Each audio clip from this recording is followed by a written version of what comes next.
plus de 10 millions de personnes sont victimes d'un accident domestique en France. Et parmi ces accidents, il y a les coupures. Et alors que ce soit avec des ciseaux, des couteaux, des outils de jardinage. Et attention, parce que ça peut être grave. Bonjour docteur, Bonjour Jean-Marc Sen. Bonjour Julia, bonjour Merci d'être Thomas. avec nous. Alors justement, quel est le premier réflexe à avoir quand on se coupe? Eh bien Julia, la première chose à faire, c'est évaluer la gravité de la coupure. En fonction de sa taille, sa profondeur, sa localisation et également de l'état de santé en fait de la personne qui s'est coupée, eh bien la coupure sera plus ou moins grave.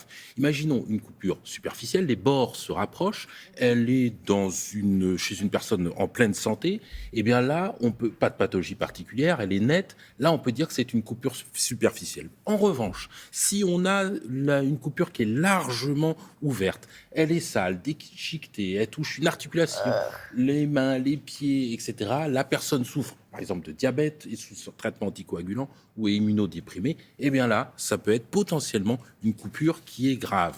Bon, on va commencer petit, doucement, avec les coupures bénignes. Qu'est-ce qu'il faut faire? C'est quoi les bons gestes? Eh bien Thomas, toujours se laver les mains. C'est la première chose. À l'eau, simplement à l'eau et Ah au oui, pas savon. de savon dessus. Sur les mains, l'eau et au savon, ça permet d'éliminer quasiment l'ensemble des bactéries qui sont présentes sur les mains. Donc bien se laver les mains.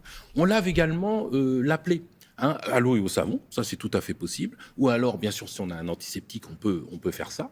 Ensuite, ce que l'on va faire, c'est qu'on va retirer les petits débris, la poussière que l'on peut avoir à l'intérieur des plaies. Oui, voilà, Julien, je vois que ça me fait me fait mal, là. Voilà, on sèche le pourtour. On va comprimer tout cela avec une compresse pour essayer d'arrêter le saignement. Et puis, on mettra éventuellement des bandes adhésives perpendiculairement à la plaie pour essayer de refermer cette plaie. On met un pansement dessus, voilà, à changer tous les jours et c'est parti. Ah d'accord. Bon, ça c'est vraiment quand c'est des petites blessures, mais Oui. quand est-ce qu'on sait qu'il faut aller chez le médecin quand on s'est coupé? Alors, même si par exemple c'est une coupure simple, mais par exemple elle s'inflamme un petit peu, elle gonfle, etc., ou si la personne n'est pas vaccinée contre le tétanos, faut consulter un médecin. Dans les 6 heures. Question, comment on sait si on est bien toujours vacciné contre le tétanos? Alors, il faut savoir quand est-ce qu'on a fait son dernier rappel. D'abord, il faut avoir fait toute sa vaccination jusqu'à l'âge de 18 ans. Et ensuite, il y a un certain nombre de rappels à faire. Si, en gros, si vous n'avez pas fait de rappel au-delà de 15 ans, là, il faut absolument consulter un médecin. Pour faire simple. Et puis, il faut aller consulter rapidement un médecin. Par exemple, imaginons, on s'est coupé, on a une perte de sensibilité. Eh bien là, c'est peut-être qu'on s'est abîmé un nerf. Et il faut aller, notamment au niveau des doigts, il faut aller consulter. Une blessure, donc on l'a dit, au niveau du doigt, du cou, du visage, d'une articulation, ça peut même être le coude ou le genou. Eh bien là aussi, il faut consulter parce que c'est une plaie qui potentiellement peut s'aggraver.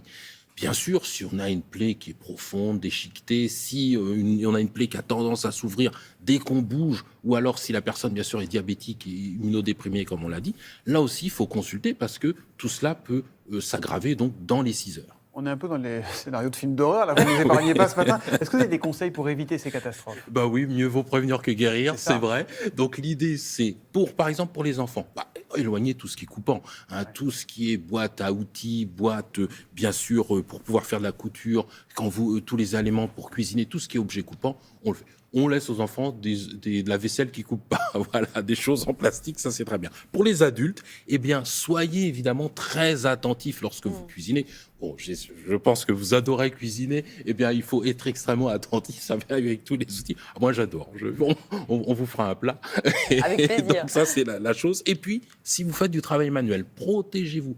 Mettez des gants, mettez même des bonnets. Vous pouvez mettre, bien sûr, des éléments à manches longues, etc., pour éviter, évidemment, toutes ces grosses coupures. On peut appeler le 15 si vraiment c'est la panique. Ah, si c'est la panique, il faut appeler le 15. C'est quand c'est Imaginez, compliqué, ouais, ça n'arrête pas de saigner. La personne commence à devenir pâle. La personne perd connaissance ou est somnolente. On comprime absolument la plaie et on appelle le 15 rapidement. D'accord. Bon, si vous avez perdu connaissance en écoutant le docteur Sen, que vous êtes coupé